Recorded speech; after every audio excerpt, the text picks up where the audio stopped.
Today our topic is degree of freedom, one of the most important topic of our KTG, kinetic theory of gases. तो आज हम degree of freedom को देखेंगे। तो degree of freedom का formula हो गया F बराबर 3n माइनस आर, जहाँ n जो है वो हमारा नंबर ऑफ मॉलिक्यूल्स रहेगा, r जो है रिलेशन बिटवीन मॉलिक्यूल्स। यहाँ पे गामा का एक फॉर्मूला है Cp by Cv, where gamma adiabatic constant है, Cp हमारे पास स्पेसिफिक कांस्टेंट प्रेशर और molar specific constant at volume.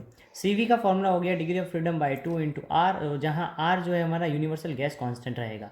Cp का एक फॉर्मूला हो गया प्यारा सा F प्लस 2/2 और r। ये शॉर्ट ट्रिक है जिसपे अपने पूरे टेबल कवर होने वाली है। तो फॉर मोनोटॉमिक में एटम जो है नंबर ऑफ मॉलिक्यूल्स रहेगा 1, डायटोमिक में रहेगा 2, ट्राइटोमिक में रहेगा 2, ड्राइटोमिक में रहेगा 3 और नॉन लीनियर में ट्राइटोमिक में रहेगा 3। इसके बीच में रिलेशन जो रहेगा मोनोटॉमिक का एक सिंगल रहता है, तो यहाँ पे रिलेशन रह जाएगा 0, यहाँ पे रह जाएगा हमारा 2, यहाँ पे हमारा रिलेशन रह जाएगा 1, यहाँ रिलेशन हो जाएंगे लीनियर में 2 और यहाँ पे ट्राइटोमिक नॉन लीनियर में रह जाएंगे 3। ट्राइटोमिक नॉन लीनियर में रह जाएंगे 3। अब डिग्री ऑफ फ्रीडम में फॉर्मूले को पुट करना है। तो यहाँ पे जैसे इन चीज़ों को यहाँ पे पुट करेंगे तो हमारे पास डिग्री ऑफ फ्रीडम आ जाएगा 3। यहाँ पे जैसे पुट करेंगे तो डिग्री ऑफ फ्रीडम आ जाएगा हमारे पास 5 और यहाँ पे इस वैल्यू को पुट करेंगे तो हमारे पास डिग्री ऑफ फ्रीडम आ जाएगा 7 और यहाँ पे हम जैसे वैल्यू को पुट करेंगे तो हमारे पास डिग्री ऑफ फ्रीडम आ जाएगा 6। अब Cv का फॉर्मूला हमें ये रखना है F/2R। तो जैसे ही डिग्री ऑफ फ्रीडम को रखेंगे तो 3/2R, यहाँ पे हम पुट करेंगे तो 5/2R और यहाँ पे मैं रखूँगा 7/2R और यहाँ पे 6/2 यानी 3R।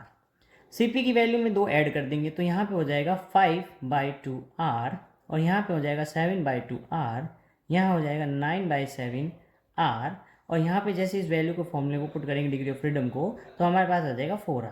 और गामा का जो रेशियो रहता है वो हमारे पास Cp/Cv यानी 5/3, 7/5, 9/7 और 4/3।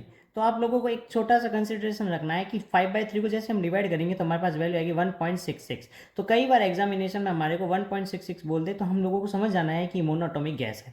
7/5 बोले तो हमारे पास 1.4 रहेगा, 9/7 रहेगा तो आपके पास देख लो 1.27 रहेगा अप्रॉक्स और यहाँ रहेगा 1.33। और यहाँ पे मैंने डायटोमिक नॉन रिजिड वाला नहीं लिया, जो मैं अगली वाली टेबल में लूँगा जिसमें अपन वाइब्रेशनल मोड के बारे में डिस्कस करेंगे।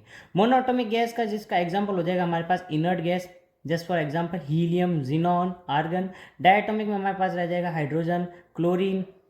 गैस के एग्जाम्पल O2, N2 और ट्राइटोमिक में हमारे पास रह जाएगा CO2 और यहाँ पे ट्राइटोमिक नॉन लीनियर में हमारे पास H2O और एटसेट्रा, बहुत सारे एग्जाम्पल्स रह जाएंगे।